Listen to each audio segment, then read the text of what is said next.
Hey, welcome to Socialism for All. Today's date is February 11, 2022. Today I've got a number of videos for you, starting with some Facebook disinformation in support of the Canadian, quote, Freedom Convoy. Yeah, so you might recall a couple of weeks ago I posted a video about how to recognize an inauthentically organized campaign, basically how to spot some of the hallmarks of a right-wing astroturfed disinformation campaign, which is just full of manufactured outrage where people don't actually know what they're talking about. Well, then we get the Canadian Freedom Convoy, and we're seeing exactly that kind of deployment of right wing astroturf shit. People are like, these are workers. No. So these are far right protests organized by far right political organizers and backed by massive GoFundMe donations, many of which are coming from the United States. And those of us who are in the US may be numb to it, but if you're in another country, even Canada, and something is being funded by massive influxes of cash from the United States, it's kind of a bad sign. So I have an article here from Grid titled The Hacked Account and Suspicious Donations Behind the Canadian Trucker Protests. The jumble of misinformation, online fundraising groups, and amplification from right-wing political figures suggests there's more to these protests than meets the eye. Before we get into this article, though, I got a comment yesterday that needs to be pilloried, and it's on the basic same subject, so you know that meme that says, thanks, that's the stupidest fucking thing I've read all day? Yeah, this is the stupidest thing I've read in months. I'm not really a fan of the term butthurt, but I think if you look up butthurt in the dictionary, there will be an illustration of this comment right next to it. It's the most pathetically reaching, twisted, wretched piece of tortured logic I've seen in quite a while. So here it is on the screen. This is in reference to a video I put up yesterday about the Teamsters strike going on in Seattle in the concrete trade, which is basically bringing the entire construction industry to a halt. And the company's refusing to deal, and so nothing's getting built because nobody has concrete in the area.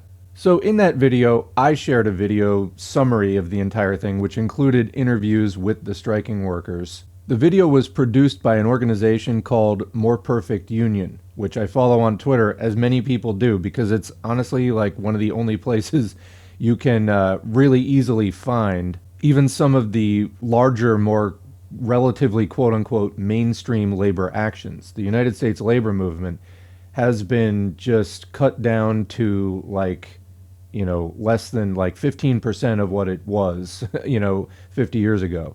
So it's really in a desperate state. I'll take some labor news pretty much wherever I can get it. And I thought that the video was fine. So anyway, the comment starts with, More Perfect Union is a Democrats' pack. You're saying we should only support labor issues astroturfed by Democrats, not the ones astroturfed by conservatives? So there's a lot to digest right in this opening line, and there are four more after that. So More Perfect Union is a Democrats' pack. So I think this is the only time I'll say this. Thank you for pointing that out, because I actually wasn't aware of that. So, but if you look it up, it's Fez Shakir. So this is somebody attached to Bernie Sanders. For all of my criticisms of Bernie Sanders, such as working within the Democrats, etc., if you took the Bernie Sanders thing and applied it outside of the Democratic Party, you could have at least the center to right wing of a left movement in the United States. I mean, obviously, as a Marxist, that's not entirely acceptable. However, the kind of at least elementary class consciousness on display in this video was certainly a building block, something you could work off of and work to radicalize in terms of building a socialist movement. As I stated in the video, I think very, very clearly, maybe for some people's taste, at too much length, that there's a difference between pure trade union consciousness, which thinks that you can just fight for better paying conditions within capitalism and just sort of, eke out more of a place for workers. And then there is revolutionary consciousness, which rejects that kind of pure economism, that pure trade union, let's get better pay and benefits kind of, mentality, and says, well, let's take reforms if we can use them for propaganda in the meantime, but actually we need to end capitalism, not just merely reform it. Went on at length about that in the video. However, labor unions are labor unions, even if the Teamsters represent an example of, the sort of classic white male breadwinner labor aristocracy thing. The kinds of things that those workers were talking about in the video, even as kind of the right wing of a labor movement, are worlds beyond where a lot of people's class consciousness is at. And I do think that we should work with what we can, rather than, for example, in the case of the Freedom Convoy, people going on about, it's about racial depopulation, and that's why they're doing the vaccines, okay? Wink, wink, it's about the white Anglo-Saxon bloodlines, and they're trying to do a white genocide. No, so that's not a building block. That's not something that the left can work off of. Big difference. Fascism must be opposed and fought. It's not a building block of socialism. It is fundamentally anti-socialist. Okay, so we've established more perfect union is tied to the Democrats. So, fine. Actually, I didn't know that. It's a Bernie Sanders kind of related thing, which is the absolute least worst part of the Democratic Party, which absolutely should break off of the Democratic Party. That said, I mean, in terms of the substance, what's the issue? Anyway, continuing, you're saying we should only support labor issues astroturfed by Democrats. That is one of the most bizarre framings I have ever seen. I don't even know, this is so ass backwards and inside out, I kind of don't know where to even pick it up to start straightening it out. So, we should only support labor issues astroturfed by Democrats. Democrats, I don't know how to tell you this, try to shrug off labor as much as possible. Since the Reagan Democrats in the 80s started taking over the party, they have been shrugging off their left liberal and labor side for a long time. This was, the party that embraced NAFTA in the 90s, and I mean, all the globalization and outsourcing. The fact that there are, vestiges of labor interests working in the Democratic Party is, arguably a mistake on their part, but it's not really something that the Democrats are super, eager to have, I don't think. Other than, as a cover for the fact that their party is controlled by the 1% at, in every way that actually matters. Honestly, the real estate developers and other capitalists who are being affected by this strike, they probably are in the Democratic Party or funding the Democratic Party as well. So you're taking umbrage with a video that is spotlighting workers able to articulate some class consciousness because they were covered by a program connected with Bernie Sanders, the entire purpose of which is just to highlight some union struggles. And you're calling that astroturfing? The Teamsters didn't exist prior to this? And, by the way, the Teamsters have their share of problems, as any union does. However, that wasn't the focus of this video. This is something actually working correctly. So yeah, there are some vestiges of, what's left of the U.S. labor movement that still has some ties to the Democratic Party. Obviously, I would say that this is a very ineffective way to try to run a labor movement, but it's what they're doing. Bottom line here, the workers are on strike. They're in negotiations with the company on and off. They're putting pressure on the company. And if they win, it could raise standards for the whole industry in that area. So, yeah, I don't see it here. These are real struggles that are common to all working people. Pay, benefits, safety standards, and safety laws being followed on the job. Those are some of the issues. So yeah, the astroturfing, go fuck yourself. That you completely invented that. Also, not the ones astroturfed by conservatives. Huh? I didn't even mention that in this video. Now, I did cover the Flu Trucks Klan, the Karen convoy, the neo-Nazi-led trucker convoy going through Canada, terrorizing people so that they can champion their anti-vaccine politics, which are not common to most workers. Most workers don't feel that way. However, those who listen to QAnon and related kind of nonsense do. The same people who are anti-Muslim, anti-immigrant, anti-union, anti-LGBTQ. Like, these are not allies of the left. I don't know what's hard to see about that. Like I said before, workers confronting management withholding their labor for better pay, benefits, and safety.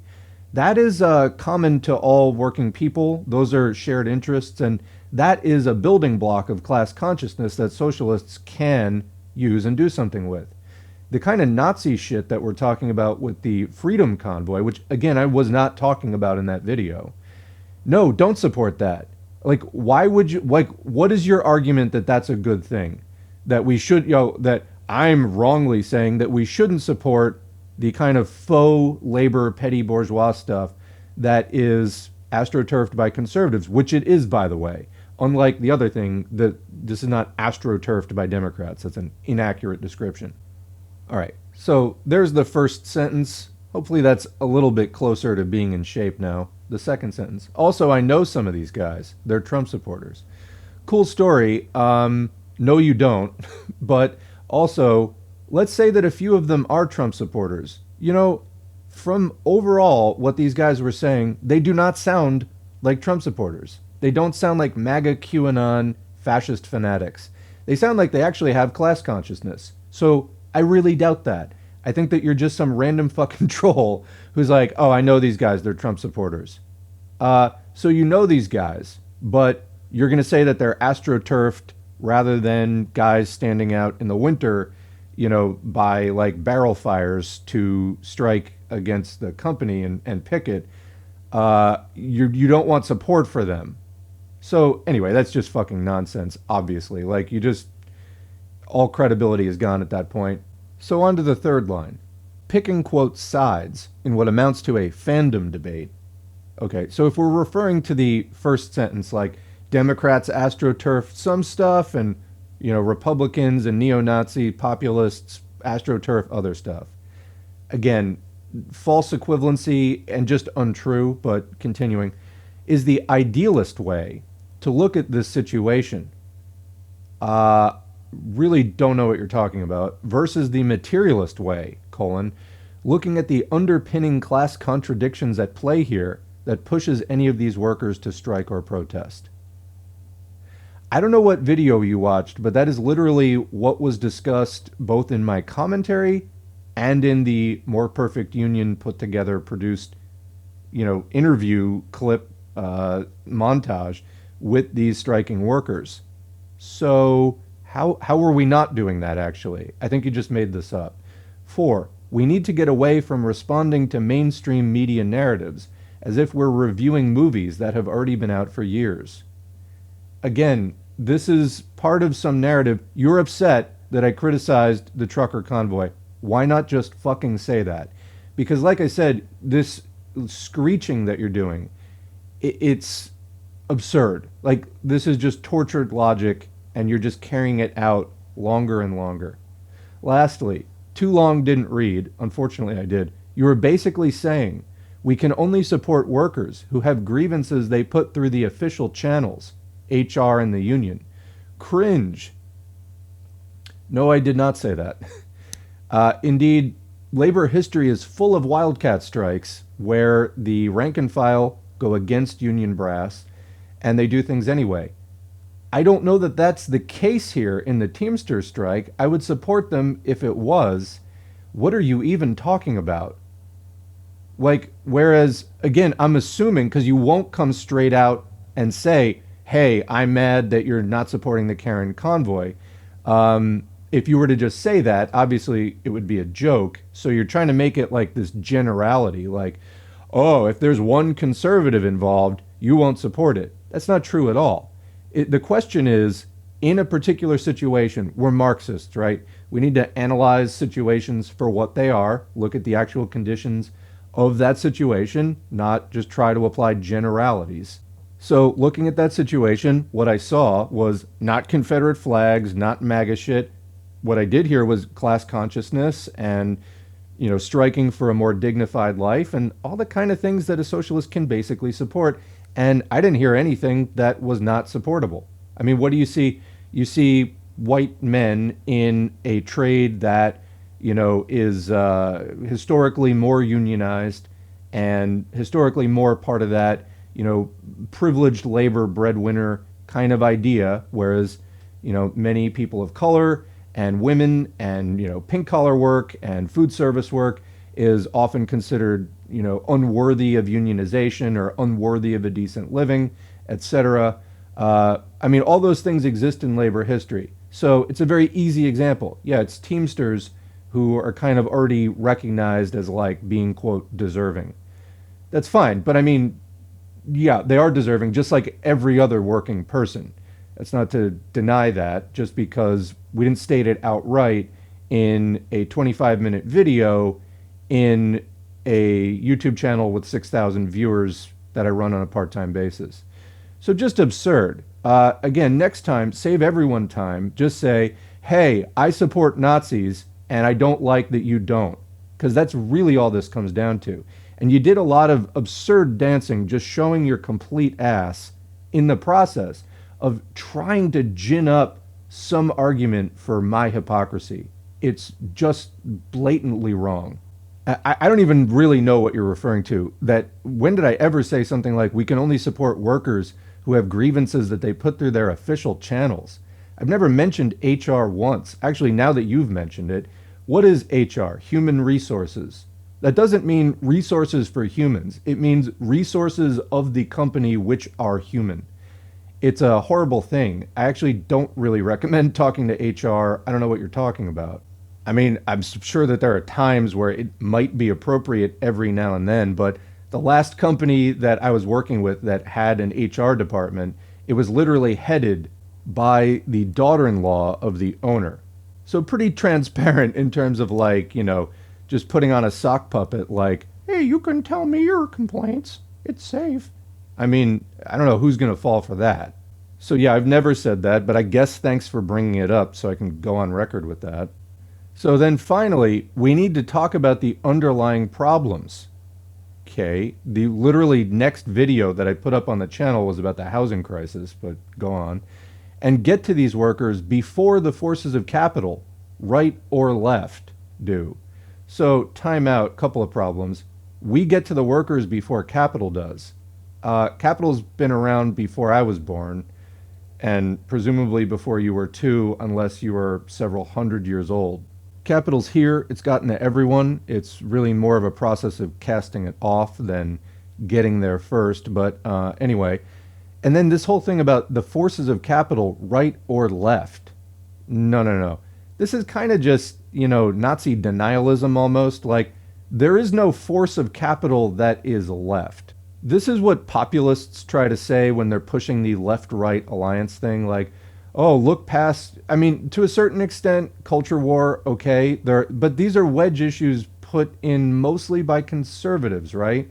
So not really a left thing in the first place.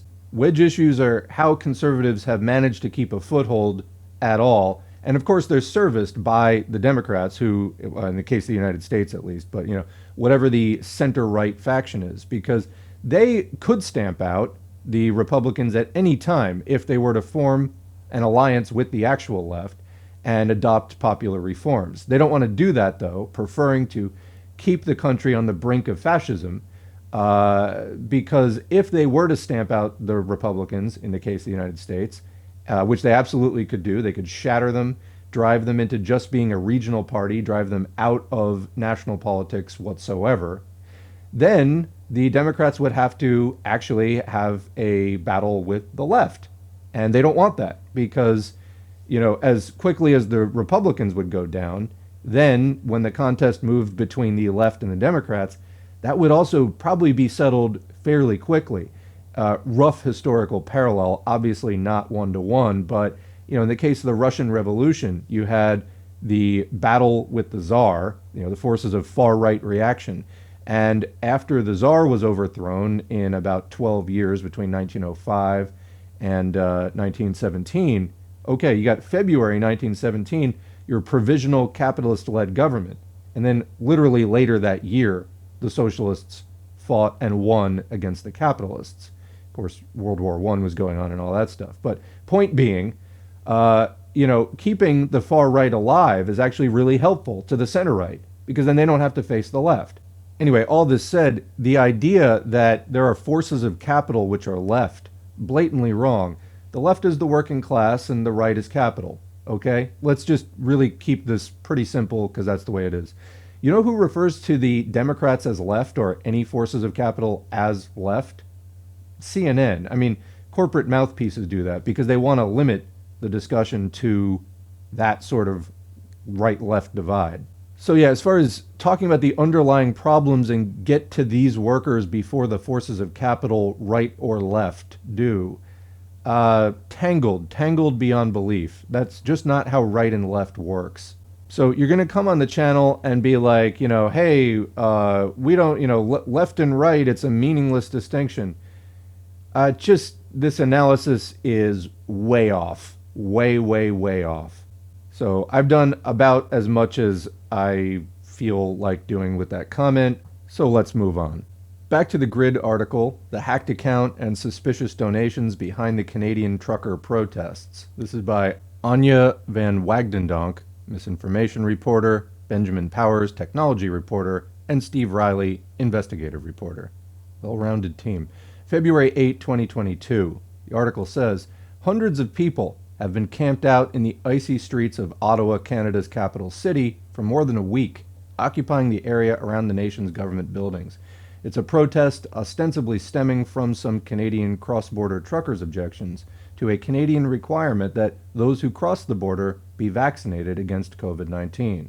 But a close look at several Freedom Convoy groups and crowdfunding efforts online shows the involvement of anonymous actors, deep-pocketed non-Canadian donors, and prominent U.S. right-wing political figures. Some of the largest Facebook groups, of course, responsible for galvanizing support, both ideological and financial, appeared to have been administered through a stolen account, Grid has found. Let me just comment here, I never would have even thought of this, but it makes perfect sense once you hear it. The protests are not organized by Canadian trucking unions, the largest of which has come out against the protests. So commenting there, again, sometimes wildcat strikes that go against union leadership can be the best thing for, what workers actually want to do and to advance class interests. However, if you click that link, come out against the protests, it goes to the Teamsters Canada Truckers Union, having an article titled "The Real Enemy for Truckers is COVID-19." So I wonder if covering the Teamsters the other day is actually what triggered that commenter, but I don't know. Sounds very salty. Anyway, continuing. They also do not appear to reflect the values of most Canadians or most Canadian truckers. More than 80% of the Canadian public is vaccinated, including almost 90% of truckers, according to Canada's Minister of Transport. So, commenting there, there's also a poll, I keep meaning to get a screenshot and I don't, Abacus polling in Canada, at least as of like a week or so ago, 2/3 of the public did not agree with the protests. And so again, it's like if you are vaccinated and everybody's vaccinated, like what is the issue here? And not just that you would voice support for, well, I think that, ideally people should be allowed to choose, but I'm vaccinated and whatever. No, it's not just that. It's like everyone's vaccinated, but you're going to stand up for, quote, freedom, which usually is just a buzzword designed to control idiots, to the point where you're going to do this whole trucker convoy, disrupt your life. As we know, most working people can afford to just take weeks off to oppose a vaccine mandate. No, not really. So, yeah, it kind of smacks more of like far-right fanaticism than something that people with a sort of balanced worldview would actually do. Continuing, the speed at which the movement has raised millions of dollars raises red flags. A now shuttered GoFundMe page raised nearly $8 million, a replacement crowdfunding campaign on a self-described Christian platform called Give, Send, Go. And again, the hiding behind religion of the extreme right, so fucking typical. I mean, yeah, we live in an imperialist society. It's run by some of the greediest scumfucks imaginable. Somehow, though, these people manage to have even worse politics. That's the position here. Because what is fascism? It's capitalism in crisis, capitalism trying to defend itself. That's when these far right people get propped up. And in fact, let's briefly cut to this clip. A tweet from Judy Trin this morning, just a few hours ago, February 11. The person who sent me this said that this Ontario provincial police officer allowed protesters to use his vehicle like a, quote, carnival ride. It happened Thursday around noon. You can see in the video there, they're just getting in the cop car, taking pictures of themselves with the lights on. Now, do protest movements eventually need to win over portions of the police and military in order for a revolution to be successful? Yes. Also, do protest movements that actually challenge power, and not ones that just lead to fascist coups, get this kind of kid gloves friendly treatment from police? No, they do not. There is red flag number one. In case one of the organizers, ranting from his dashboard cam about the white, Anglo-Saxon bloodline, white genocide, vaccine, fucking 5G, whatever, LGBT, like all the stuff that guy was spewing, like that wasn't enough of a red flag. Just look at what the cops are doing. The cops know that they're on the same side, the far right. All right, anyway, continuing.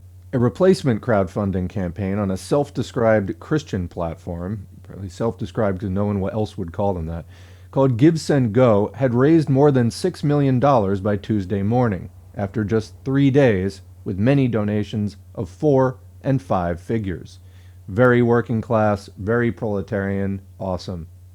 The movement smacks of U.S. influence, said Gordon Pennycook, a behavioral scientist at the University of Regina who studies disinformation. Again, pause. Let's recall the anatomy of an inauthentically organized campaign. They use these disinformation networks. The suckers just fucking slurp it up. Quote, for sure, 100%, a large part of this is driven by cultural narratives that have emerged from the United States, he said. Right-wing politicians across the United States have praised and promoted this small group. Quote, the Canadian truckers who are resisting bravely these lawless mandates and doing more to defend American freedom than our own leaders, by far. And we want those great Canadian truckers to know that we are with them all the way, former President Donald Trump said at a Texas rally on January 29.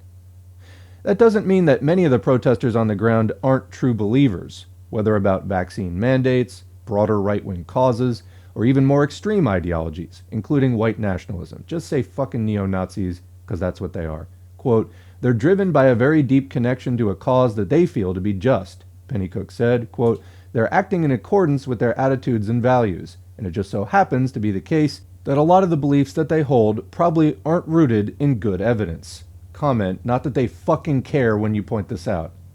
There's a lot of conspiratorial thinking and distrust of good sources and reliable sources. Unquote. A hacked Facebook account is behind some of the organizing. The entity behind some of the largest Facebook groups supporting the protests is an unknown person or persons who used the Facebook account of a Missouri woman. She says her account on the platform was hacked and stolen. Wow. That's inventive. I mean, for sure. Like, you don't actually need to do that. You can get a burner phone and start your own Facebook account. They took it a step further in terms of I commented on this the other day, like the picture of Donald Trump posing in the big rig, like, look at me, I'm working class, ha ha ha. Hijacking symbols of working class life for basically fascist, neo-Nazi, pro-big bourgeoisie purposes. This is really just a step beyond, where you're actually doing identity theft of random rural people to be like, hey, I'm a random rural person. You don't actually need to do that. Just fucking, anyway, so that kind of amazed me. Continuing. The account launched a handful of Facebook groups for the protest, all between January 26 and 28, before the trucker convoy reached Ottawa. With a combined following of more than 340,000 members and more than 7,500 posts, The group names were variations on a theme: Convoy to Ottawa 2022, Convoy for Freedom 2022, Freedom Convoy / Ottawa 2022 for Canada, Freedom Convoy 2022, and 2022 Official Freedom Convoy to Ottawa. Facebook groups are organized by administrators. Grid found that the only administrator account for these groups belonged to the Missouri woman. Reached briefly by phone on Monday, she said her account was hacked and she was not involved with the groups. Quote, "Someone stole my identity on Facebook," she said. "I don't know how they did it." The woman, whom Grid is not naming because she is the victim of apparent identity theft, said her daughter set up a new account for her. A new Facebook account with the woman's name appeared in October 2021 with the post, "New account, last one got hacked." You can see some tweets here. Her daughter has been criticizing the people running the Facebook group for stealing the account. The groups were disabled Monday afternoon as Grid was reporting this story. Facebook did not immediately respond to questions about the hacked account. Quote, "We continue to see scammers latch onto any hot button issue that draws people's attention, including the ongoing protests," Margarita Franklin, a spokeswoman for Facebook's parent company, Meta, said in a statement to media outlets on Monday. So, commenting there, Facebook is one of the most friendly to the right social media platforms. If you look at the top posts, always like Ben Shapiro and people like that. Meanwhile, I don't know how many socialists and communists have been kicked off of the site just for existing. S4A got kicked off 3 times before I was just like, fuck it. S4A is now most active on Twitter, which seems to be sort of more tolerant of progressive and socialist views.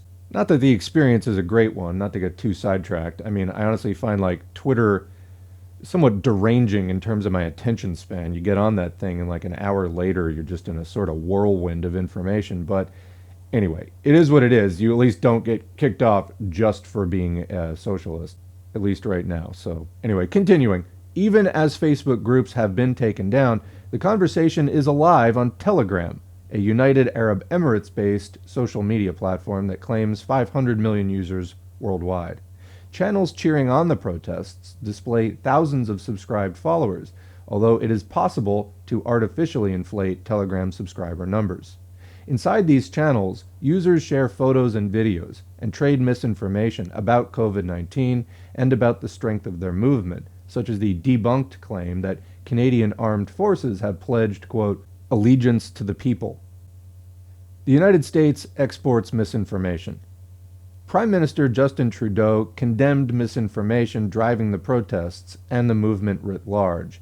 He has referred to the protesters as a, quote, "fringe minority," engaging in, quote, "disinformation and misinformation online, conspiracy theorists about microchips, about God knows what else that go with the tinfoil hats," unquote.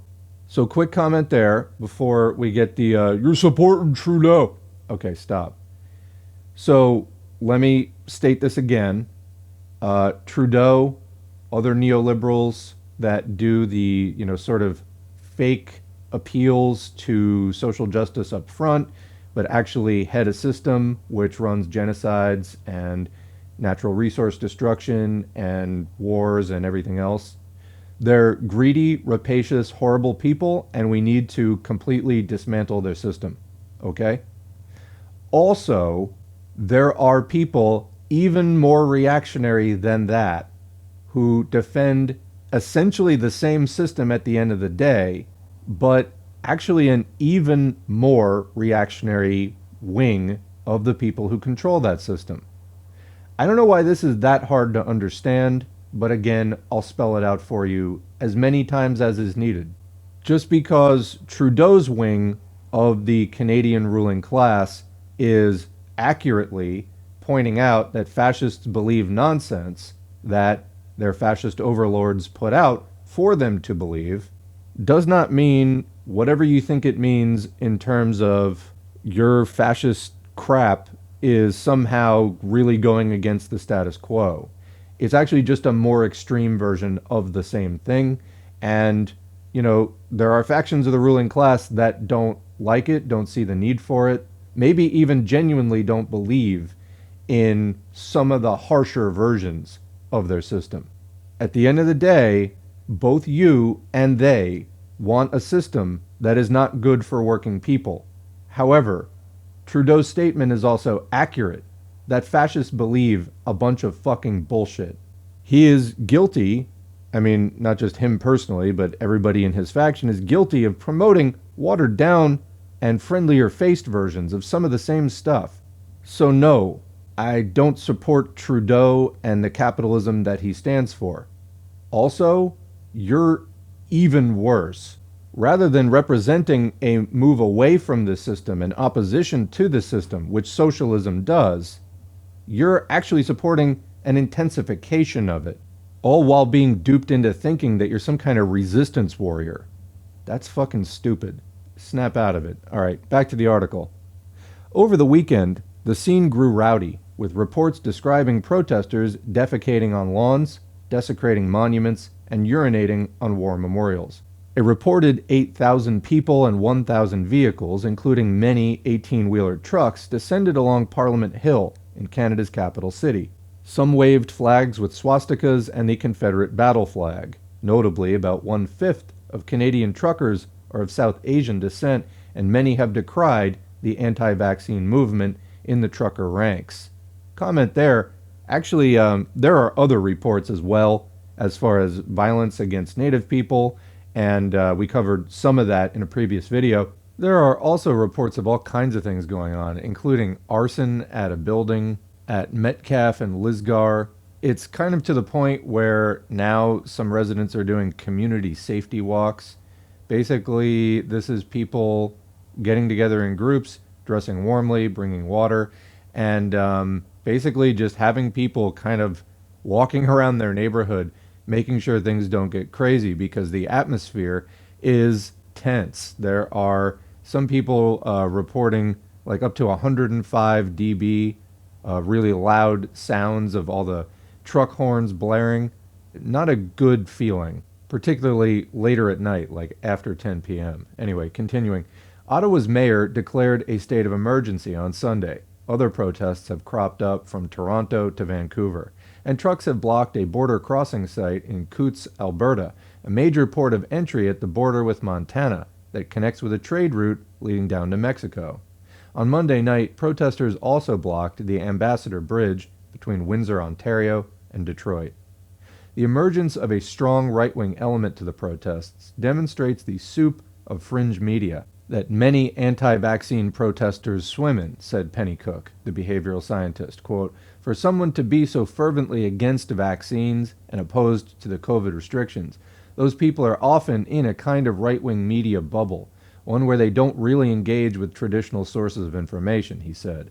"And the more you engage in that world, the more you can be exposed to alternative perspectives on life, and that fits within the right-wing media ecosystem," unquote. So now, obviously, there are going to be things outside of mainstream bourgeois media that they put out to kind of keep the peace. Some of it is going to be, again, just sort of more extreme, intensified versions of, you know, how the far right would like to govern capitalism when it is in crisis and they need to do that. Then there's also more proletarian perspectives, which may not be represented well in the bourgeois media, or there may be only sort of token nods to it in the bourgeois media. Again, in the interest of sort of maintaining some sort of peace, not having their system break out into, you know, open revolt. Again, the purpose of fascism is when they don't feel that they can keep the peace anymore, and they have to revert to a more tyrannical system of governing capitalism. So, you know, I was just tweeting the other day, actually. So, you know, imagine for a minute, actually, another way of looking at this trucker protest. What if it is not a workers' rights movement, but the exact opposite? A fascist movement intended to intimidate workers who might be inclined to stand up for more COVID protections at a time when it seems like across the board, all the bourgeois governments, whether it's England, Ireland, Sweden, Denmark, Canada, the US, are thinking about removing some or most or even all of the restrictions. Like, we've been having this whiplash in the United States. First it's, you know, cloth masks aren't enough, and, you know, people wearing cloth masks are to blame for the spread. And like, okay, yeah, wear a premium mask for sure, but like, I feel like people who are wearing cloth masks probably just didn't get the memo. I mean, I've seen recent, like, formal public health messaging that was saying to wear a cloth mask. So, don't blame the people doing that. I think that they're usually at least trying. That's really not the problem. And then now, 2 weeks later, the governor of New York, major U.S. state with a lot of people in it, is about to completely remove the mask mandate. So it's like, what the hell is going on? Anyway, workers might feel inclined in this climate to stand up and say, hey, we want more COVID protections. I don't want to get a potentially debilitating or even fatal virus. So is it possible to maybe look at the convoy from the perspective of, these are the shock troops out to scare you into if you stand up for more COVID protections because you or someone doesn't want to catch COVID? Then these people who are clearly allied with the police are here to fucking scream in your face. Actually, that reminds me too. Journalist Joseph Tunney posted this video about what it's like trying to talk to some of these protesters. I think that the context of this particular clip is there was some question, I think, about whether like child services was going to get involved for like kids being in this truck protest environment, although I'm not entirely sure about that. Anyway, this guy is just some journalist trying to answer a question without giving out inaccurate information. Did you hear the statement that I said? So you're saying, that's what I'm curious. So you're saying that my teenagers are threatened for being in Ottawa? Is that what you're telling me? Answer my question. You heard the statement. We've all answered questions. You answer mine. Are my children in danger from? Children's Aid Society. Are my children in danger for being in Ottawa? Well, it sounds, from what my understanding of the Children's Aid Society, and they are my children in danger for being in Ottawa right now? Tell me yes or no. What do you mean by in danger? You tell me. You're coming here trying to say that children are in danger. The fact that the Children's Aid Society is getting involved. You got the inside scoop because you guys are the messenger for the devil. You tell me right now, are my kids in danger for being here? Should I send them on the first train out of town? Well, tell me now. It sounds like the Children's Aid Society is saying that. So you're saying that my kids are going to get hurt? I'm not saying anything. I don't. All I'm saying is that they put out the statement, and I'm looking for your reaction. So you're telling me now that I should be getting my kids out of town? Because they're going to get hurt. I'm not telling you he's going to come in here and do what to my kids? What are they going to do? All I did was read because you don't give a shit about nobody. All you care about is your paycheck. You sold your soul a long time ago. You sold your soul a long time ago, and you sold your soul a long time ago. I'm here to. You work for the devil. That's who you work for. That's who you work for. That's your boss. I'm here to talk about the state. And I'm telling you, are my kids in danger in this city right now? I don't know the future. Like, I don't know. I mean, all I can tell you is that... Well, then why are you coming here trying to act like you're concerned about kids? I'm here to document. I have two teenagers here that are in my car. Are they in danger? Yes or no? I don't. Yes or no? I don't know what the future brings. I don't. Go fuck yourself then. I'm telling you. Okay. All right. Are you guys going to air this, or are you going to chop it all? Well, I don't know what to say. He called him a messenger of the devil at least twice, and the guy's just like, I don't know. And he's like, oh, my children in danger. He's like, I don't know. And he's like, fuck you. All right. So, I mean, I think that this is kind of the level a lot of people are at. There's not a real interest in information, critical thinking, intelligent discourse. Like, and again, this isn't about like having educational attainment. It's, can you hold a conversation? Can you ask a question that makes sense, then listen to the answer, then respond to the answer in a way that, maybe moves the conversation along and results in some, information being shared and retained? I didn't really see that happening there. It's, I often say that a strong component of fascism is willful ignorance.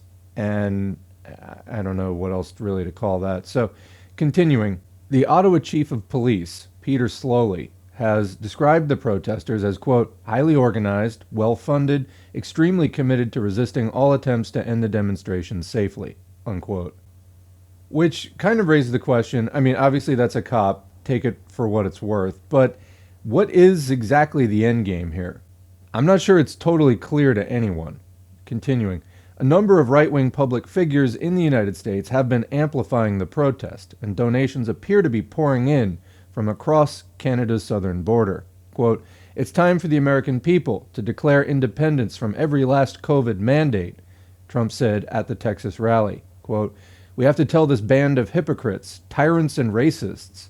So, just honestly, this is Trump talking, calling other people hypocrites, tyrants, and racists. And they fucking believe it.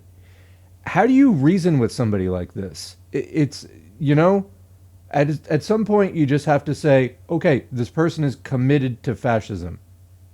And then you just have to fight. You know, the process of winning people over, that's if they're at all receptive to reason. When you have MAGA people calling other people racist, I'm sorry, I think there's something broken upstairs at that point. Do what you can, but this isn't like on the left somehow, as kind of that earlier comment I was doing was insinuating, like, oh yeah, we got to get to them first and it's a failure. You hear this all the time. You know, it's like, oh, this is why Trump won, guys. No, Trump won because of a long history of racism and bad education and every kind of reform ever being stifled, and just, you know, it's just a backwards stagnating mess. That's why. Anyway, and that we're done having them control our lives. Common theme here. Mess with our children, what? And close our businesses. So that hits also on, you know, on the one hand, it's the shutdown and the mandate. Also, capitalism ruins the petty bourgeoisie. So, you know, this is another way of just kind of scooping up some of that broad-based animus towards, of course, capitalism, and then funneling it towards people who are actually trying to protect people from COVID. Sorry, but capitalism's not a good system, and the petty bourgeoisie get ruined much more than they advance into the big bourgeoisie. That's just how it works. That's what we're out here trying to tell people. Trump is trying to tell you that, you know, your business failed because the socialist Democrats, like, you know, communist Joe Biden did XYZ. It's complete misinformation. And, you know, I mean, when it's deliberate misinformation is disinformation. We're moving on from COVID, whether they like it or not, unquote. So, it's like that old chestnut about, you know, you don't believe in God, but God believes in you. You might be moving on from COVID. It's not moving on from you, though, honestly. The BA.2 variant is coming in. It spreads about 1.5 times as fast as the original BA.1 Omicron. And about as many people are dying now as were dying before the first shutdown. It's not good. Many more people are winding up debilitated. And I'll have another update on long COVID and everything else coming up in another video, probably this weekend.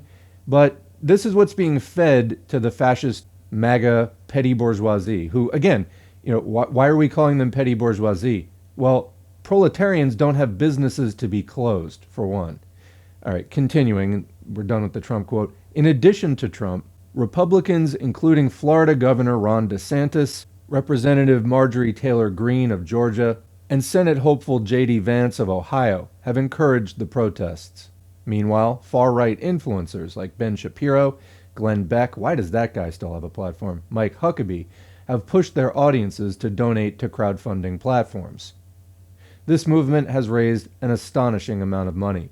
A GoFundMe organized for the protesters raised about 9.2 million Canadian dollars, or 7.2 million US, before the campaign was shut down on Friday. Many donations came from outside Canada, according to Ottawa's police chief Slowly. Quote, "We are now aware of a significant element from the U.S. that have been involved in the funding, the organizing, and the demonstrating," Slowly said. GoFundMe said that the campaign violated its terms and pledged to refund all contributions to the campaign. Organizers then moved their efforts to Give, Send, Go, where they raised millions of dollars in a matter of days. By comparison, the January 6 insurrectionists who ran campaigns on that platform in the months following the U.S. Capitol riots earned far less. A survey of 24 such campaigns, including 8 supporting Proud Boys, revealed that they collectively raised less than $250,000 over the course of several weeks. Give, Send, Go released a statement on Monday saying it has spoken with convoy organizers to ensure that, quote, "all funds will go to provide humanitarian aid and legal support for the peaceful truckers and their families as they stand for freedom, unquote. Yeah. More likely, it's going to wind up like those Trump charities where they pocketed the vast majority of it. By the way, since January 6th came up, I see more and more, quote, leftists, left populists, whatever, on Twitter who will talk about how the Democrats talk about January 6th much more honestly than the Democrats do. Yes, on January 6th and around that, they did talk about it a lot. Honestly, that they're not actually anti-fascist because, as I said before, the Democrats could stamp out the Republican Party by adopting popular reforms and allying with the left. They could drive the Republican Party into a splintered, purely regional party, which might control a few states and send, maybe 20 senators to the Senate, something like that. But the reign of the far right would be over. The Democrats don't want to do that, though. Number one, they are controlled and funded by the same, finance capital that controls the Republican Party. There are some differences in terms of who funds it, but it's basically all big capitalists. They don't want them to do it because, like I said before, as soon as you stamp out the Republicans, then the Democrats have to fight the left. That's one fight they really don't want because they would lose that badly. But that's the critique. The critique is not, oh, MAGA is harmless. Well, no, it isn't. It's part of the Republican Party. That's, the problem there is when the populists they can't see kind of past the Democrats and Republicans in a way. And this is, in a way, like the comment before. They are victims of the very paradigm that they say that they are trying to oppose, this fake left-right, whatever. Because then they go for this kind of right populism, really just sort of crypto-fascism that doesn't break the mold at all while convincing themselves that they do. It's not actually an anti-capitalist perspective. So again, that's the criticism of the Democrats, is that it's not that they aren't up against fascism. It's that they aren't effectively opposing it, and they're not trying to. So yeah, January 6th, let's say that, MAGA fash do take control of the government in a way that isn't even up to the standards of the U.S. Constitution, such as it is in terms of bourgeois democracy and freedoms. In other words, it's even worse than that already is. Well, that wouldn't be good for socialists, now would it? No. So when socialist revolution becomes possible, that's the time that you don't want to cling to bourgeois democracy at that point. Because, again, compared to bourgeois fascism, then bourgeois liberalism, bourgeois democracy, that is preferable because it's relatively more free. However, compared to socialist revolution, bourgeois democracy is relatively more reactionary and restricted because it encapsulates the dictatorship of the bourgeoisie. You don't want that if you have a better alternative. So, but again, between fascism and liberal democracy, you want the liberal democracy, realizing that, it is, of course, tenuous and tied to the rule of a class which is exploiting the working class. Okay, but all of that understood, it's still preferable to worse forms of fascist tyranny if you can avoid them. So the bottom line is, let's not minimize MAGA as 6 of one, half dozen of the other. It's really not. It is bad. The problem with the Democrats is not that they're saying that it's bad. It's that they're not doing anything about it. All right, continuing. Republican leaders have called for investigations into GoFundMe for canceling the campaign, and a prospective solidarity movement of American truckers may be in the works. A Facebook group planning a cross-country drive to Washington, D.C. was shut down on Monday. Comment. So I don't know why it was shut down. I don't know if it was shut down by Facebook or what, but keep in mind, this movement of petty bourgeois truck owner people is only going to be promoted insofar as it's useful to the big bourgeoisie. So that's the message to the petty bourgeoisie, small business owners. Your interests are actually much closer to those of the proletariat. And, this packaged rebellion that the big bourgeoisie is having you do only serves them, and their interest really is in ruining you. You're not really going to move up into the big bourgeoisie. And you, the petty bourgeoisie, are not one of the great classes. You're not great in number, and you're not great in wealth. Therefore, you're stuck between the two great classes, the big bourgeoisie and the working masses. Ally with the working masses. The big bourgeoisie is just using you, and they're going to toss you aside. There is a better future for this system, but it's when it comes under the rule of the proletariat.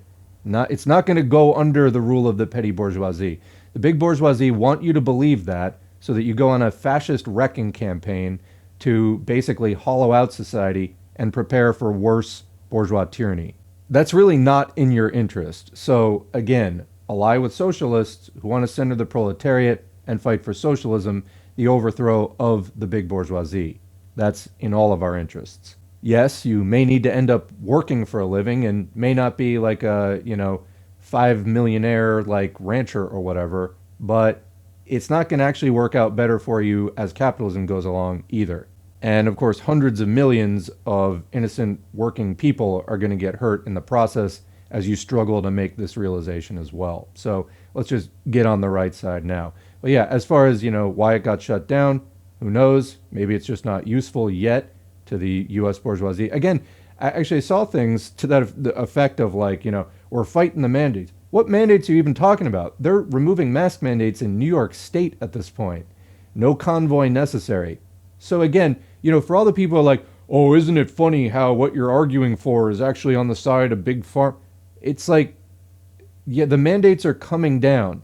But again, it's whatever you want to believe because, according to you, that's because of your protests. Anyway, you're a pawn. The petty bourgeoisie is always a pawn of the big bourgeoisie.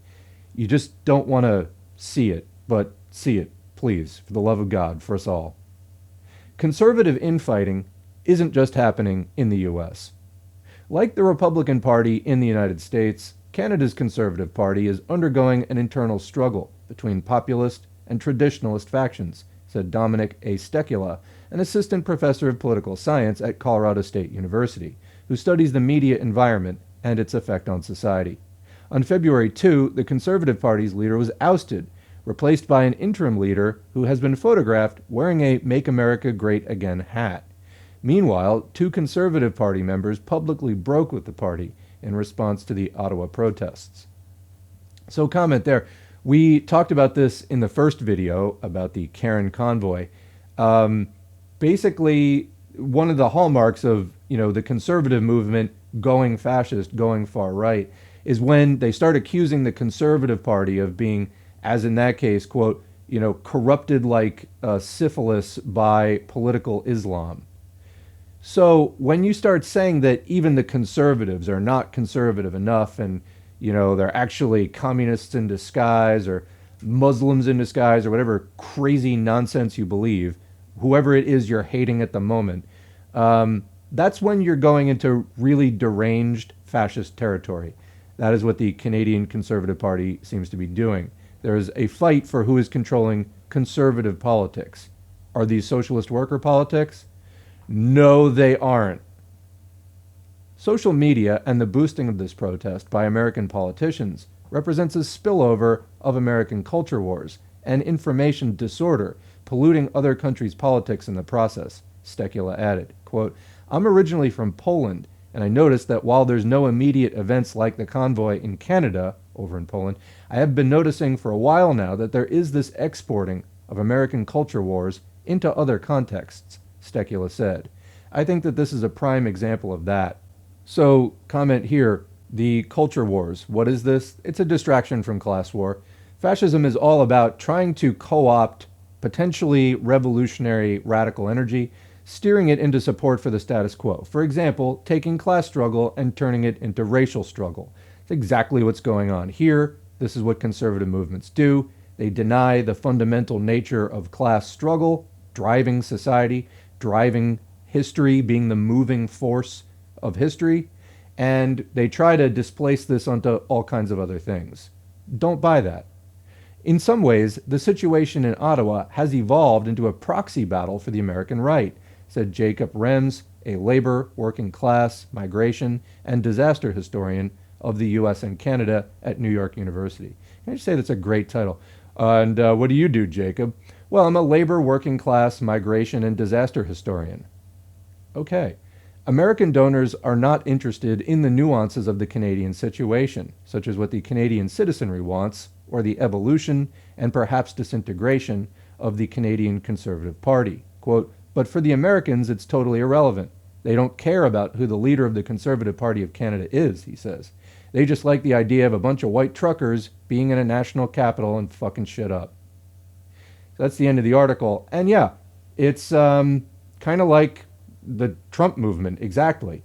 It's a mindlessly destructive movement that thinks that being against the system and, liberation is, basically like bedtime abolition, just breaking stuff and making a lot of noise and being obnoxious.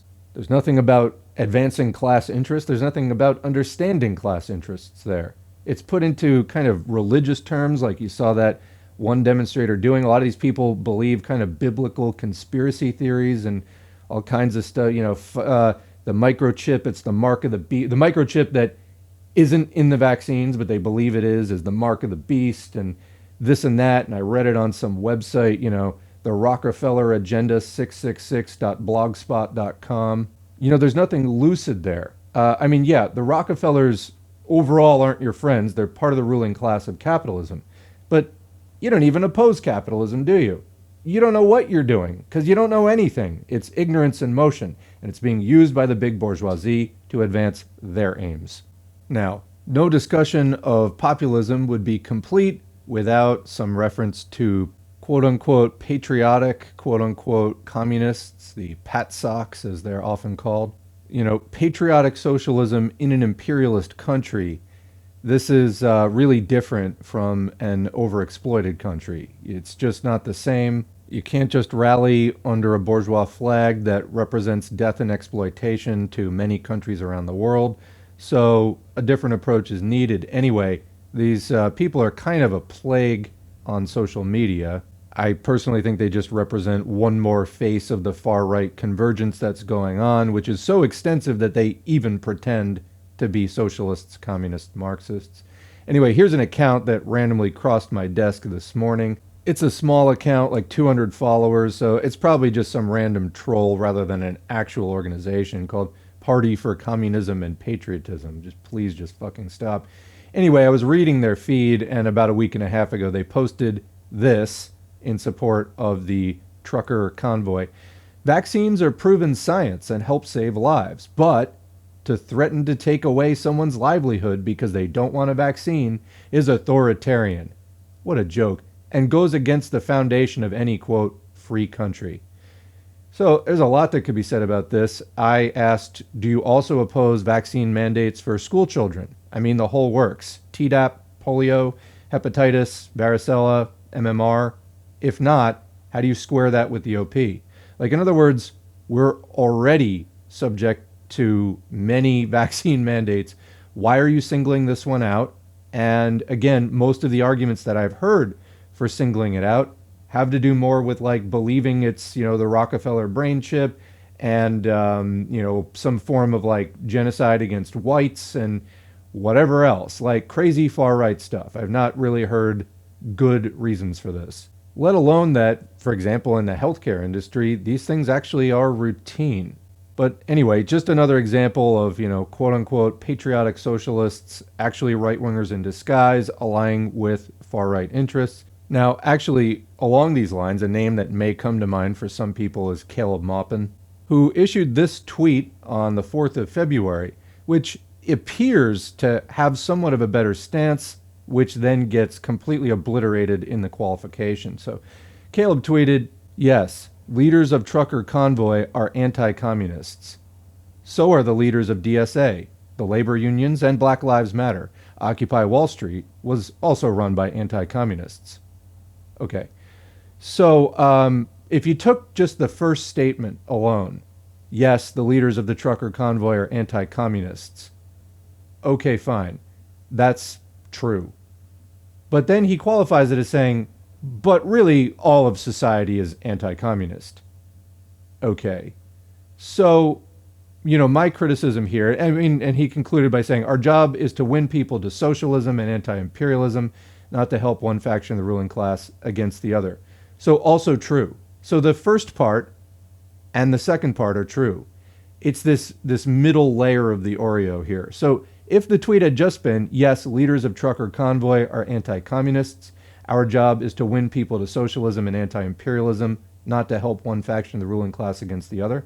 If that had been the tweet, I'd be like, oh, is he getting his shit together? But when you got that middle creamy layer in there of, so are the leaders of DSA, the labor unions, BLM, Occupy Wall Street.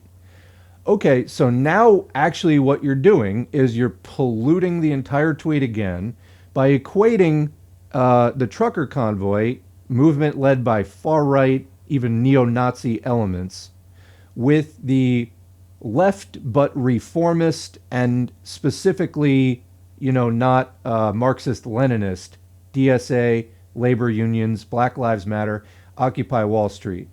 Again, we're kind of coming full circle here to the original comment. In other words, is whatever is existing in society a possible building block that socialists can use to develop the class consciousness and radicalize further? In other words, is it already a step in the leftward direction, however tentative, that we as Marxists can actually do something with? Does it represent some possible furtherance of the class struggle? And please just keep away with the, well, hypothetically anything. Well, okay, but let's talk about things that are, lend themselves a little bit more to that, okay? Because obviously that's the subject, not whatever insane hypothetical you want to derail the conversation with. So talking about a bunch of neo-Nazis who think that the vaccine is part of a conspiracy to wipe out the Anglo-Saxon race.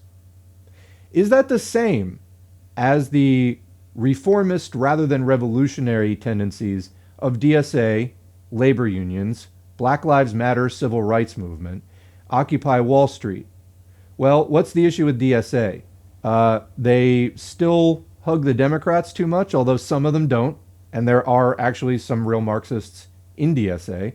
Many DSA chapters are actually more radical, and, if enough actual Marxist-Leninists join them, they can wind up being the majority. And I have heard from people where that has been the case.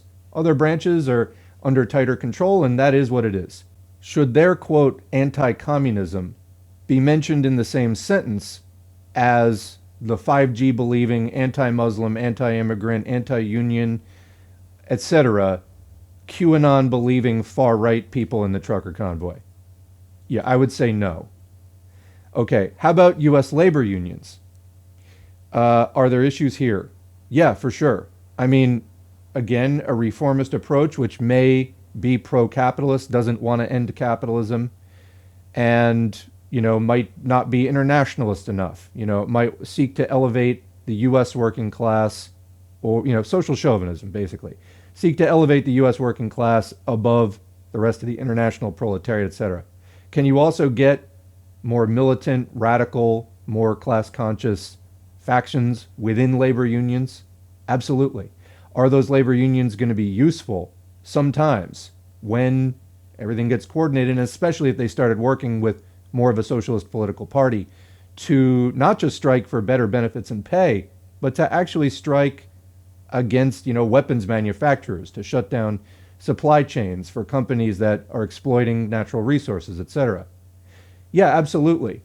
So is there reformism and capitulation of the big bourgeoisie, something that's fundamentally right-wing about the organization? Or is it a cap and a limitation that the bourgeoisie have put on something which is fundamentally, lends itself much more to being a building block on the road to proletarian unity?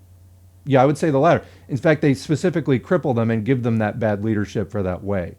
But is it anti-communist in the same way that a neo-Nazi who wants to exterminate all LGBTQ people is? Yeah, absolutely not. Shouldn't be mentioned in the same type of description. Should not equate those things. How about Black Lives Matter? Well, there may be some liberal leadership there that does not really want to expose the ties between racism and capitalism in the United States, or racism and imperialism around the entire world, doesn't really get into the whole description of neocolonialism and everything that goes along with this entire global system. Is some of that leadership setting artificial limits on the movement. Yeah, probably. And as the US working class becomes more militant and educated in general, I think that that probably will be dealt with as more and more working people in the US realize that you can't solve these problems under capitalism. You need more than just reforms, at least for it to be lasting. Yeah, all of that is somewhat true at this particular point. However, have we also seen some of the most absolutely positive things in terms of mass protests and mass movements being organized in connection with the Black Lives Matter slogan? Yeah, absolutely. It represents major, major social progress. Again, should this be mentioned in the same sentence as the neo-Nazism of the far-right populists organizing the, quote, freedom convoy? Not even close. Not even close. It's totally offensive. Then finally, Occupy Wall Street. Okay, Occupy Wall Street were anarchist. They did this leaderless thing that really didn't end up being serving the movement in the end. You know, it was a random protest that was called by Adbusters magazine, which happens, like a lot of the U.S. left at that time, or happened to be more anarchist, you know? I mean, that was the state of the left at the time. So this magazine calls a protest. It turns into a nationwide phenomenon where people are coming out of the woodwork, starting to talk about capitalism, to name the thing for the first time in decades. And people turned out, met their neighbors, met people in their community who were also struggling with mortgages, with rent, with medical bills, with student debt, with name your issue. I mean, there were so many things discussed during Occupy, the foreclosure crisis that was going on, because it was happening in the wake of 2008. And it was also a response in ways to the Tea Party, which had happened after 2008. And it was basically astroturfed right-wing Republican shit. You know, they pulled, after Bush and Cheney brought down the goodwill of the Republican Party, the Republicans had to find a new face. So they brought out these Tea Party crazies. And, you know, the left being reactive, and the left has been badly beaten down over decades in the U.S. But I mean, so it was, you know, more reactive, but it did react. And it turned into this nationwide movement, which was actually a huge step forward for the left at that point in time. Okay? So it went leaderless. So it never wound up consolidating all the grievances and demands into, you know, a platform and a party that would really run on it. So what happened? And Bernie Sanders picked it up in 2015, 2016. It was a lot of the same types of issues because it's what's affecting the U.S. working class and, you know, kind of middle class, the upper strata of the working class. Okay, and then he funneled it into the Democrats, and that was not good. We'll discuss that at greater length some other time. But was Occupy Wall Street? Yeah, it's technically correct to say it was anti-communist. I mean, yeah, it was more anarchist. So it might have been anarcho-communist, and I know I met many anarcho-communists. I participated in Occupy. You know, at that time. That's where the left was at. But this was decidedly different from what was going on in the Tea Party, which was the right-wing movement, which eventually became MAGA, okay? And then eventually became stuff like this convoy. That's what we've been talking about in this video. So distinct separate currents that should not be compared in this way, yet that's exactly what Caleb Maupin is doing. Effectively, in the end, muddying the waters. Everyone's anti-communist, but, you know, my org, doesn't matter if you're a neo-Nazi or a Black Lives Matter protester, it's all the same to Caleb.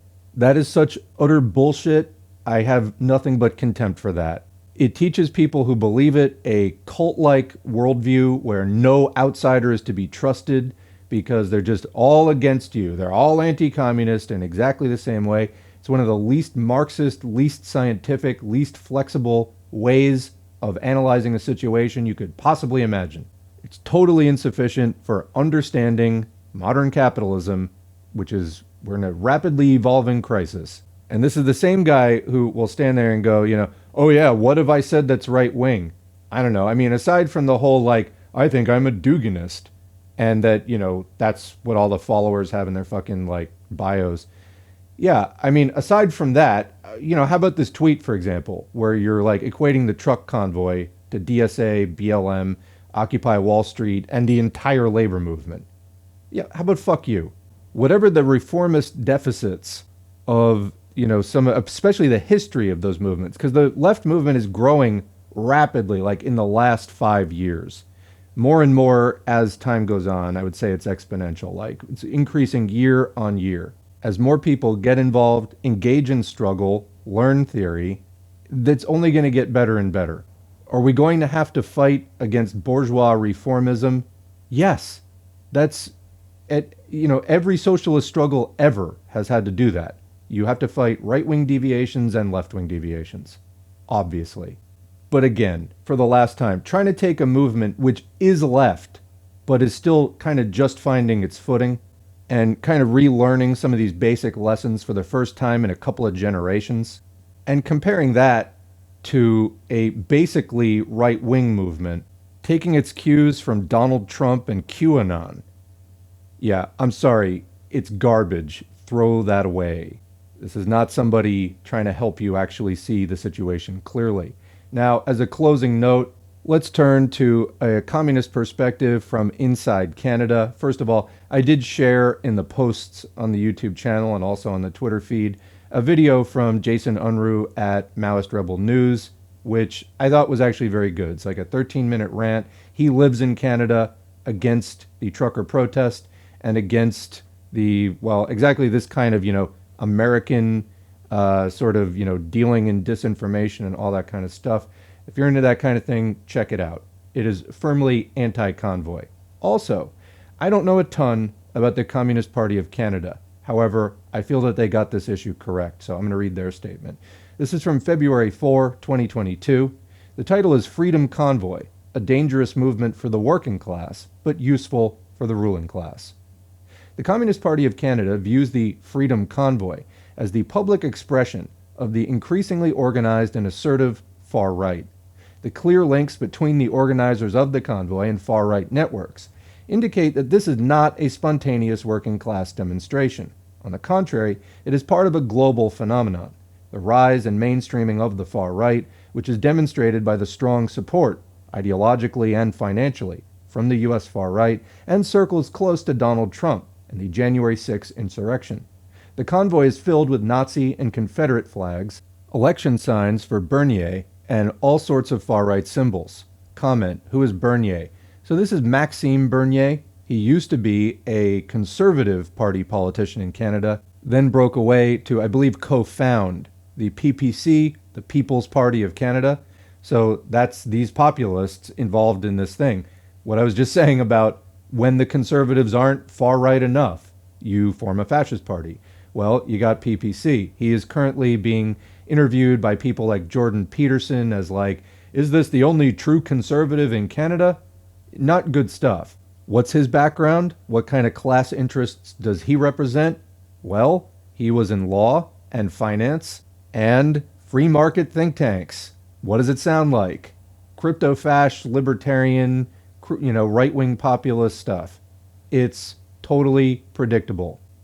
The $10 million raised through GoFundMe for this convoy also showcases that this was planned by ultra-right networks. It is certainly not the meager earnings of the working class that is funding this effort. We understand the frustrations of a growing part of the population. They are justified. Since the beginning of the pandemic, both federal and provincial governments have been busy ensuring that corporate interests are placed firmly ahead of public health. The deaths we mourn from this deadly pandemic are victims of decades of privatization of our public health system. Emergency financial aid programs, whether it be the emergency wage subsidy or the CERB, have not served to raise the standard of living of working people, but only to barely keep 7 million people afloat. Over 880,000 people were cast adrift last October after CRB was ended. These programs have also benefited big business, big retailers, banks and lending institutions, and real estate speculators. After spending most of the CRB payments for groceries at Metro, Sobeys, or Loblaws, whose CEO's wealth rose by $4.5 billion after the first year of the pandemic, after paying rent to big real estate speculators such as Timber Creek, after paying off interest on credit cards, not much of the meager $500 per week was left for people to make ends meet. Just as dangerously, while living and working conditions are deteriorating for the working majority, the government and the political parties in the pay of big business have agreed to increase military spending. However, these self-proclaimed spokesmen of the people refuse to address these questions. They substitute a populist and anti-scientific discourse in order to funnel the anger of the working people towards other workers, particularly immigrants, women. Comment Jordan Peterson, basically kind of made a career attacking feminists and trans rights. Black and indigenous people, Muslims, healthcare workers who've been attacked, teachers, and other public organizations. Racism, misogyny, violence, and hate speech are commonplace in this convoy, which seeks only to divide workers and instill the idea that the enemy is not the bosses, but working people themselves. This is far from a freedom convoy. This is a convoy of hate, which has threatened and attacked the civilian populations in Ottawa and everywhere that it has passed through. They don't say a word about the central issue of defending and expanding our public services, especially our public healthcare system, about raising wages and controlling the prices of basic necessities. Not a word about nationalizing the pharmaceutical industry to stop Big Pharma's profiteering, which is contributing to the proliferation of variants. About military spending and the danger of war to guarantee corporate profits. Far from attacking the system, they attack the workers struggling to deliver essential services that will save lives, despite systemic underfunding, privatization, and more. Communists recognize the interests behind this demonstration very well: big business and the far right, white supremacists, fascists, fundamentalists, the People's Party, etc. We know what it means when the far right organizes itself and tries to take root among the unemployed, the unorganized, and the bankrupt. We also know that it will take mass political action by the labor and people's movements to force Parliament to legislate hate groups as criminal organizations, to enact and enforce hate speech laws, and to defeat the rise of the ultra-right. This is why we call on the most conscious workers, the trade union movement, but also on all progressive and democratic forces to block these reactionaries by unmasking them, and to oppose them by fighting for a genuine people's recovery. That includes 1. A $23 minimum wage and general wage increases, improved working conditions, including decent pensions and retirement at 60, stable job creation, especially in the manufacturing and value-added industry, as well as expanded labor rights. 2. EI reform that is non-contributory and accessible to all workers, that's employment insurance, covering 90% of previous income, and that's available for the whole duration of unemployment. 3. Price controls and price rollbacks on food, fuel, rents, and housing. 4. Reverse privatization, or nationalization, I guess. That's a clever way of saying that, and make a massive public investment in healthcare and social services. 5. Expand Medicare to include long-term care, dental, vision, drugs, and mental health care. 6. Create a universal, quality public child care system. 7. Public ownership and democratic control of banks, insurance companies, energy and natural resources, and the pharmaceutical industry. 8. Tax the corporations and the rich, tax relief for working people and the unemployed. 9. Strict civilian control over the police, the expansion and enforcement of anti-hate laws, and the designation of hate groups as criminal organizations. 10. Reduce the military budget by 75%. Central Executive Committee, Communist Party of Canada. So, do you hear anything like that coming out of the Freedom Convoy? Those are working class demands. Those are demands that would create a broad base of, working class coalition. This would pull, everybody who is a working person has a stake in basically all of that, at least the vast majority of it. That's a working class set of demands. That's not what's coming out of the Freedom Convoy. They are talking about far-right issues, which help the bourgeoisie. So there you have it. My one last comment here is there was a statement in here, this is far from a freedom convoy. This is a convoy of hate, which has threatened and attacked the civilian populations in Ottawa and everywhere it has passed through. So I can hear the people who have been suckered into the populist conservative thing going, oh, you sound just like Trudeau, you just sound like the liberals, etc. Well, here's the thing. Try to understand this, please, seriously, because it confuses even some people on the left, so I don't entirely blame you. Liberals try to co-opt some left talking points though they don't really follow through on them. They don't actually defend working people in meaningful ways. They just kind of copy the language. So, yes, they know that socialists and communists are a threat to liberalism. We want to end capitalism, which they stand for, okay? So this is something that we socialists do when we're fighting with the liberals. They try to co-opt us and then basically do nothing because they don't change any of the financial economic system that drives, really in the end, all the policy. So you're confused when you say things like, oh yeah, the liberals and the communists are the same. No, it's just that liberals will sometimes talk like socialists, even though they don't want socialism, in order to fool people and stay in power. I hope that helps. Honestly, if you're confused by that, like all of our other differences aside, I don't entirely blame you, because it's confusing even when people are trying to get into left politics. If you have sincere questions that are stopping you from becoming a socialist, honestly, please ask them. This channel, although it's very strongly anti-fascist, and I have no tolerance for that, and neither do the commenters, we actually do want to educate people who are sincere about trying to go left in how to do that. This channel exists to educate people. That's why it's called Socialism for All. It's designed to be accessible to everyone. It does not tolerate fascist nonsense, however. So, we get that, oh, those for all. Yeah, it is for all. All who actually are trying to engage with it, not attack it. Because if I let you attack it, then it's not for all, right? Because then it's gone. It's not actually there for everybody else. No.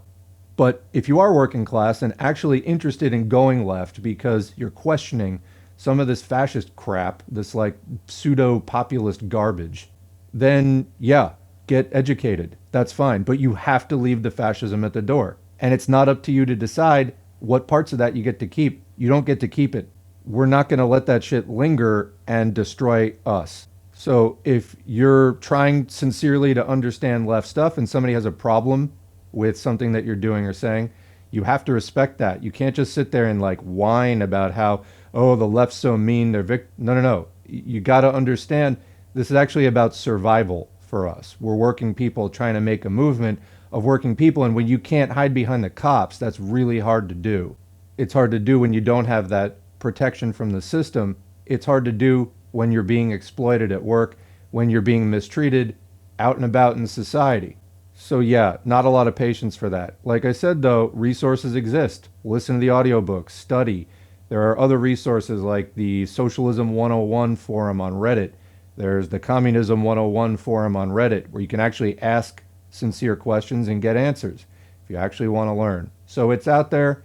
At this point, it's on you. As far as other socialists, let's keep building the movement. Join an organization, support your community. The movement is growing right now. Get out there, join an organization or two that's active, healthy, has real ties to the community in your area and is doing real work, is responsive when people contact them, all that kind of stuff. That's the kind of organization you can get involved with, meet people, network, even if it's not exactly your politics. You got to work with what you've got in your area. And if not, and you know enough people to get something off the ground, then start your own thing that is a little bit closer. Otherwise, we got to work with what we've got and try to push it along, although definitely avoid the Democratic Party because it exists to literally wreck the left. And if the only thing going on in your area is a DSA in terms of a mass party kind of thing, then lobby to stop endorsing Democrats, for example. Lead the left wing of your party, lead the left wing of your org. Or support the leader of it if there's already a good leader there. But, get out and do it. If you can't fight the right wing of DSA, are you useful at all? You know what I'm saying? You can do it. And as this movement grows, more organizations will form, like I said, as people network, as, the left wing of some of the organizations break off and form new coalitions. All of that is going to wind up happening over the next decade because conditions are not getting better. People are going to get more radicalized. There is more educational stuff going on out there. There's more struggle. That is the thing, participation in struggle, that probably sharpens class consciousness the most, although we also need to study the history and theory to learn from the past and not make those mistakes again. That helps to guide our practice because this is scientific And imagine if you disregarded the entire history of whatever branch of science you were working in. Well, it's no different in social science. You have to learn from the experiments and the theory of the past. All right, I'm going to leave it there. What do you think? Leave a question or comment in the comment section below. We'll continue the discussion there as always. It's always interesting to continue that discussion. I look forward to reading the comments and just advancing this entire situation. We need to do it. The situation calls for it. The struggle is there, and we've got to keep taking steps because the bourgeoisie right now, they're planning and funding the very next thing, which will be popping up in the news in the next few days. So let's keep it rolling on our end as well. In the meantime, thanks for watching, and thanks to the current patrons whose names are on the screen. If you'd like to get your name on screen, help out with a financial contribution, that would be much appreciated. Every donation is encouraging. They're also materially helpful. Head to patreon.com/socialism for all. You can find a link to Patreon in the video description. Also very helpful to the channel, whether or not you'd like to join on Patreon, which again would be great. Hit the like, share, subscribe, and comment buttons. Even if you're just writing thanks or good video, all of that engagement helps to boost the channel, helps more people to see this content, it gets recommended to more people, and of course sharing it directly gets more people into that audience, more impressions for the video. And we've really got to do this because Jordan Peterson's out there and Steven Crowder's out there, and we have to push back, not only against them, but about the right wing of the left. Social Democrats, we may be allied with them against fascists, but we're also in struggle with them for socialism. So, multiple struggles at the same time, but we're Marxists, we can handle it. The good news is it has been paying off. The channel just had its biggest growth in a single month so far, over 600 new subscribers in a single month. So thank you all for the engagement that you have been doing, because if you found anything on this channel helpful, whether it's an audiobook, whether it's a piece of commentary, whatever it is, you were helped to find it by the engagement with the channel of those who came before you, and your engagement with it and your promotion of it is going to help other people to find it, and they also will get probably something useful out of it as well. All right, thanks again for watching, and we will catch you in the next video.